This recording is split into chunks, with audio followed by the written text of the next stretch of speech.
welcome to the latest edition of Poodling Around. Today I've got a real treat for you if you love gardens, gardening, or even more specifically, topiary.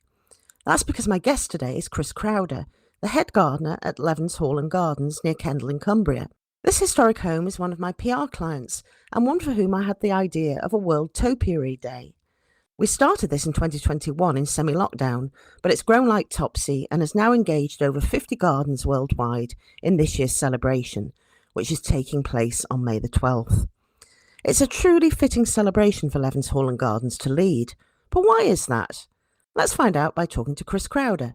Hello, Chris. How are things in the Levens Hall Gardens today? At the moment, yes, we've had a long dry spell, so it's surprising the amount of work you can get done when it's not wet and you're not feeling miserable. So we're enjoying this early springtime sunshine when we can get it. Yes, we haven't had rain for quite a while, have we? So that must be really good news. Now today, Chris, we're going to talk about World Topiary Day, which is taking place on May the 12th. And this actually marks the fact that the Levens Topiary Garden is a world record holder. So could you tell us what record it holds, please? I believe it holds the record for being the oldest topiary garden there is going. It's reached 300 and a bit now. So, much older than me. Yeah, I mean, that's brilliant, isn't it? So it was founded in 1694, I believe, and that was by a Monsieur Beaumont. Yes, a French garden designer came and laid the place out, and it's been here ever since, and clipped by my predecessors and myself and crew now for the last 30-odd years.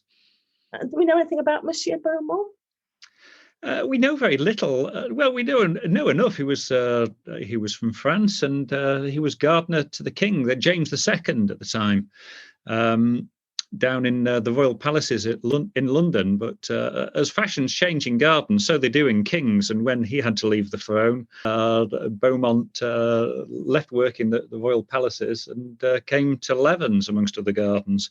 So their loss was our gain. He's laid out the topiary here and the garden itself, and it's been here ever since.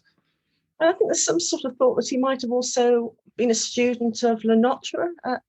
Well, indeed, that's possible, yes. The timing would be right. And Le Notre and he might have been part of his crew that came over to work at the palace at Hampton Court back in the late 1600s before moving on to Levens. And was topiary very much a fashion then, back in those days? It was what they call the golden age of topiary. Clipping trees and hedges to strange shapes, which is what topiary is about. It's been around for a long, long time. It's the earliest form of ornamental gardening there is, back to Roman times.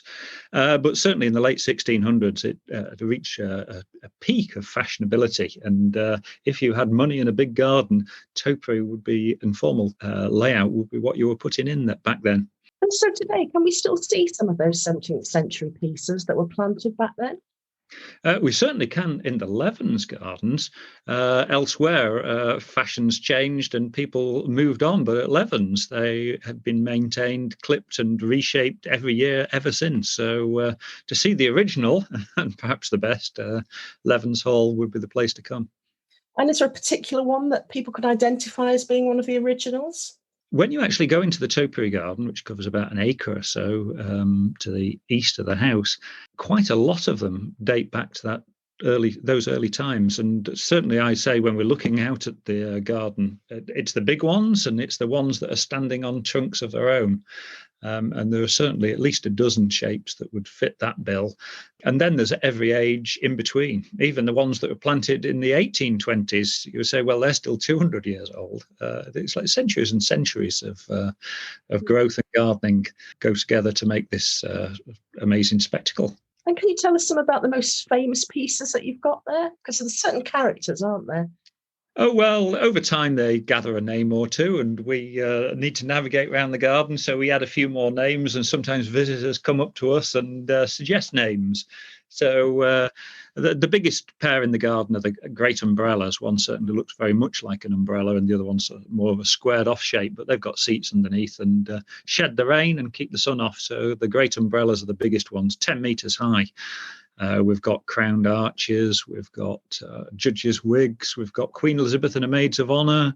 Homer Simpson, I think the gardener started calling one a few years ago, and it sort of stuck. Darth Vader, R2-D2, a fair amount of Star Wars characters have emerged. Yeah, and so it goes on. We sometimes give them a name for a few years, and sometimes they change slightly. But yes, we make our way around them by calling them names. And which is your personal favourite? I don't know whether I've got a favourite as such. I'm quite protective of them, having clipped them now for 30 odd years. There's some that I don't let anybody else on because I know where I'm going with them and what I'm trying to do with them each year.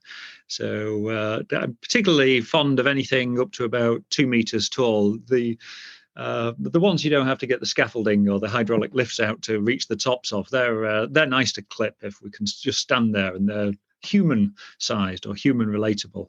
So some of the box pieces. And also, I've planted quite a few added additions to the garden myself. So I'm fond of the ones I'm making into something to add to the burden of future generations of hedge clippers. It sounds like you're a little bit possessive of them, actually, Chris. I've been here a long time. I live actually in the garden at the edge of the topiary garden. That's the head gardener's house. It was built for Monsieur Beaumont in the 1690s, and I think I'm the 10th head gardener on to look after this garden. So over 30 odd years, it's obviously part of my life. I look out on it every day, whether I'm at work or not, and walk through it. So these topiary trees, they're like characters inhabiting the next door space. I am possessive and proud and quite involved with the whole thing. So when we look at a topiary garden, is it just sort of green shapes that we would see, or do you have other planting there as a kind of backdrop for the topiary trees? Well, these clip shapes, they're in dark green. That would be the yew. We've got golden yew, which is a sort of yellow foliage version amongst it to brighten it up, and there's box as well. And that's part of the garden. That's the big sculptural element at height. But underneath, we've got flower beds. Every piece of topiary is sitting in a flower bed. And we plant about 15,000 annuals twice a year to cover the season. So they're like sculptures sitting on colourful plinths. That's how I looked at it, at the way we present them. And a lot of our time is spent growing those flowers, which is what I've been doing today in the greenhouses, pricking out thousands of tiny little bedding plants for the summer to grow on, or planting them, weeding them, edging them. It's all work to keep the garden tidy, but it creates quite an effect when it's all put together. Yeah, absolutely. And what does it take? I mean, you sort of hinted at what it takes to keep all this in shape, but could you give us a bit of an idea about how mammoth a task it is? Well, the topiary itself, we just look at and enjoy till about September, by which time it's grown a bit fluffy around the edges with its yearly growth, about 6 inches or 12 inches of growth all the way around. So it's in need of a trim. So September the 1st, we start our clipping season, and that takes at least a couple of us, if not more of us, off and on right through till, well, virtually the following March. It's nice. We like to think we get it clipped by Christmas, but it's not just the topiary. There are ancient hedges going off in different directions around the garden. There's a lot of clip work. The topiary might take a couple of months of that, but it's almost 6 months of work to give everything its annual haircut. We use electric clippers. They're battery ones mostly nowadays, rechargeable battery ones. We use hand shears a little. And the higher they get, the trickier they are to reach. And we bring in scaffolding and hydraulic lifts to reach the tops of the biggest ones. It's a mammoth task, but every single piece gets one trim a year at that point, and then looks tidy right through till the following, I suppose, June time, by the time it really starts to grow away again. It's not just the trees, is it? You've got a massive beech hedge that you've also got to deal with and trim. Indeed, the beech hedge is as old as the rest of the garden probably, and is vast. It's quite a few meters high, and more importantly, it's quite a few meters wide, and it's about 500 yards long. So that is an enormous task. The topiary, each piece takes half a day or a day, and then there's over 100 pieces. So that's all entertaining stuff. When we start on the beech hedge, we're just stuck on top of the hedge clipping it for what seems like weeks and weeks and weeks, or months. And interestingly, the only people that see the top of the hedge is the person that clips it every year. But it wouldn't be a hedge if we didn't take the top off. It's one of the biggest features of the garden at Levens, beyond the topiary, is the hedges, and the beech hedge in particular. So we like to keep it trim. So I'm guessing that given its age, the garden is being cared for by a number of gardeners. Is that the case? How many have there been since the original gardener was there? I'm sure there's been a lot of gardeners. The garden's a large one, and has always had a crew of 4, 6, probably more. And when labour was cheap and owners were very rich at different times. Currently, there are 4 of us work in the gardens, and we have some very kind volunteers help us out as well. And I'm the 10th head gardener, so it's almost 10 generations of gardeners have helped look after this scene we see out there. And we hope it goes on after I'm finished. I'm planting ones for the future, and hopefully they'll still be there in 300 years' time. Yeah. And you also indicated that some of these topiary gardens around the country didn't last the test of time, or the test of fashion, I guess. Why was it the case that Levens actually managed to stay on the landscape? Yes, well, it was about fashion, and gardening was, I suppose, a route for the wealthy to show how fashionable they were. And once everybody has a fashion, nobody wants it anymore. It happens quite quickly in clothes, I suppose, but in gardens it also happens. So 1690s, everybody wanted topiary, everybody had it. And Levens was not special then, it was just one of, like everybody else's. But it became special, really, because come the 1700s, nobody wanted topiary anymore. They ripped it out and got capability brown in as the next big thing to lay out lakes and trees and a very English natural landscape. And the garden at Levens survived and has survived through to this day. And that's really what makes it special. It's always been here, and but it's not just like a tree that was planted 300 years ago and was left. This garden's been, if you like, recreated, reshaped, and every year the gardens have tended it, looked after it. So it's almost, I like to think of it as almost a social history. It's that intervention that makes it very special. People have gardened this, and had the hands of every generation of gardeners that have gone before us have helped make what we see today. Now, to World Topiary Day, it's on May the 12th. And I believe that date was chosen because it used to be a day on which a radish feast took place. Indeed. Well, for Levens, we thought it'd be lovely to have a celebration of topiary around the world, not just at Levens, of course, but May time is when the topiary looks at its best. It's all been clipped over the winter, and it hasn't started to grow and look too rough around the edges by that stage. And the garden, of course, is perfect. If we've got tulips, if we've got bedding plants, everything's sharp and tidy. So it's a great time. And Levens actually had an event, as you say, the radish feast, that traditionally on the May the 12th. So we thought we aren't going to do radishes, but we'll change the event. It'll be topiary that gets the focus this time. The radish feast was, I suppose, centuries ago. It was when the owners would vie with their neighbours for the vote for Parliament, and they gave all those eligible to vote a jolly good time. As much beer as they could drink, and fresh vegetables and food and sports, and sent them home happy with a view to buying their vote. So that's what happened here every year. Until, I think they eventually stopped it when there was no need to buy the vote, and the locals were drinking far, far, far too much beer. Yes, and wasn't that the famous Morocco ale that Levens is renowned for? Yes, every big house had its own particular. It would have had its own brew house, and the Levens famous beer was called Morocco Ale, a very dark and spicy beer that is made again, actually, and quite popular with some. Yeah, it's Morocco Ale, and that's what they would have drunk and got drunk. And hopefully remembered who they were meant to vote for the next day. Thanks for all that effort. So Levens Hall and Gardens started World Topiary Day in semi-lockdown last year.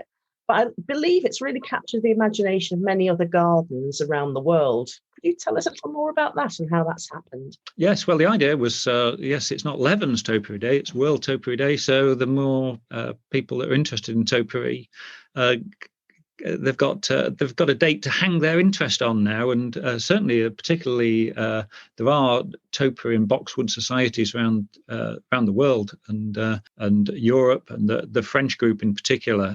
Patrick, who leads that, he's very active and has got topiary gardens across Europe and across the world involved in this particular one. So, from small beginnings, it's spreading out, and I think it's a good excuse to celebrate that clipped and growing heritage that is topiary.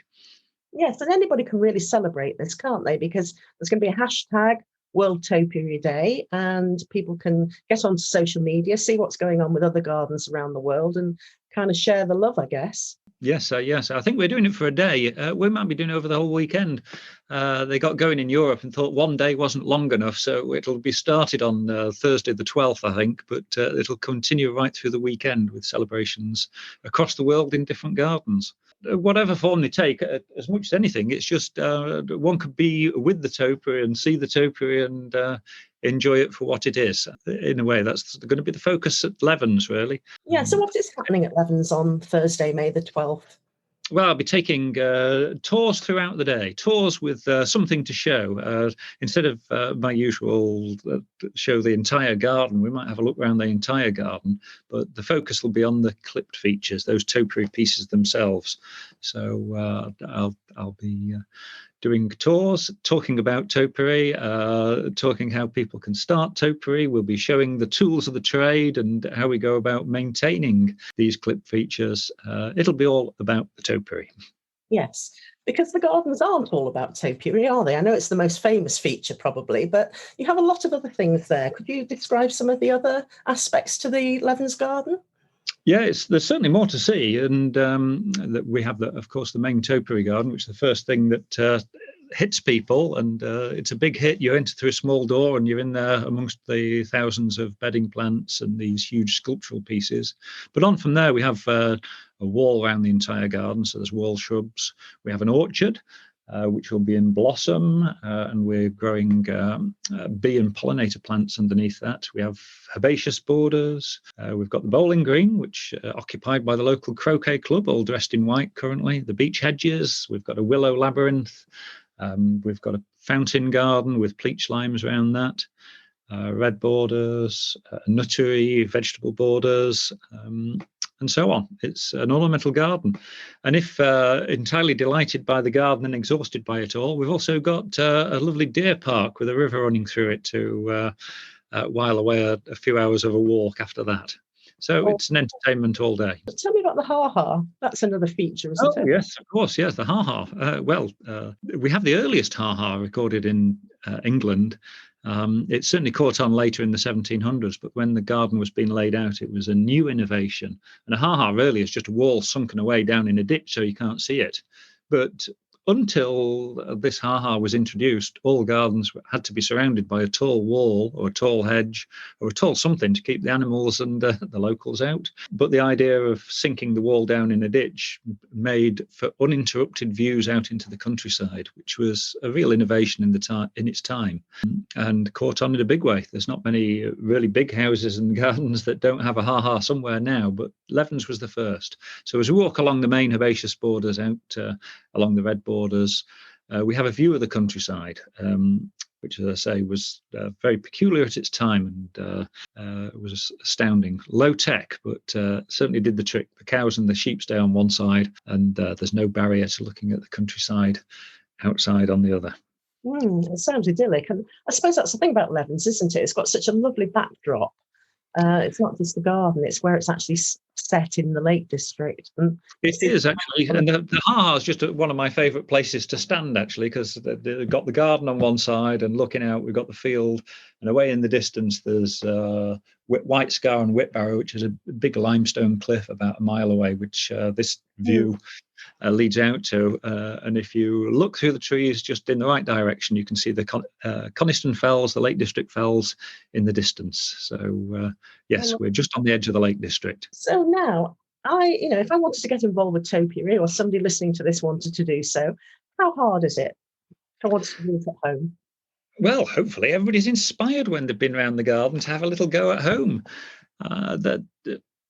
The commonest plants in the UK to use are box and yew, because they're evergreens. They like growing in their own shade, and they take a nice clip. And the great thing is, the smaller you plant them, the more chance of success you have, or the smaller you start with. So you can cut back existing trees hard, if that's what you happen to have in your garden, or you can start with a tiny seedling. And that's how we start our topiary.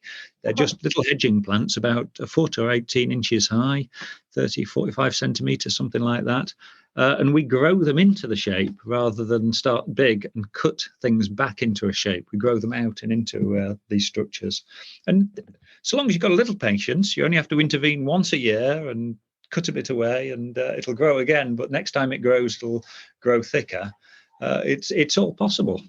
And it's yes, if you are established and think into the future, it's surprising. A few years later, you end up with a piece. And 300 years later, you end up with something like Levens Garden. No time like the present to start, I always say. I think probably the patience would be my downfall. I don't have a lot of that. Well, you don't have to do much with these things. People think they're a high maintenance thing. And obviously here we spend a lot of time doing them because they're so big and we have so many. But clip features are fairly low maintenance. We only look at these with a view to clipping them once a year, and when they're clipped, we step away from them, enjoying them for the other 11 and a half months of the year. Staying in the same place for a bit, you can, or you can dig them up and take them with you when you move. Both possible. And you can, if you've got lots of money and no patience at all, you can buy very big ones that have been grown in nurseries abroad, but they cost a lot of money. Finally, Chris, what do you think that Monsieur Beaumont would have thought of World Topiary Day? Do you think he would have been proud to think that he eventually led to this? I think he would have been absolutely amazed 300 and odd years later how much the world has changed, and yet the trees he planted in the garden he set out are still here. He would be amazed at the size of his topiary now and the extent of it all. I'm not sure he recognised it from his time, because it would have been very much smaller and quite different. But to have those things still moving on in a world that's so dramatically changed, I would say would be an astounding thing. I hope he'd be happy with us. And I hope the ones that I've planted in the last few years will be there for somebody to ask the same question about in another 300 years' time. Well, I won't be asking that question. I won't be answering it. Not then. Well, thank you very much and good luck. I hope it all goes well, and that everybody has a great time on the day, and that we see lots of worldwide participation. Yes, it should be great. Thank you. Thank you. Now, after that, I bet a lot of you are wanting to visit Levens Hall and Gardens faster than you can say clipping shears. If that's the case, head to www.levenshall.co.uk to find out more. However, if you're listening to this before May the 19th, 2022, you have a chance to enter an online quiz, and that's really going to test your powers of detection. We've created a question about 50 of the participants in this year's World Topiary Day, which are gardens from around the world. The answers can be found at their websites. So if you head to www.levenshall.co.uk, you can find the list, find the online quiz, and also maybe check out all the other gardens, as there's many other interesting things to learn, and it might inspire some of your future travels. I'll be bringing you more insight and inspiration next time. But until then, do remember that life's much more fun when you're poodling around.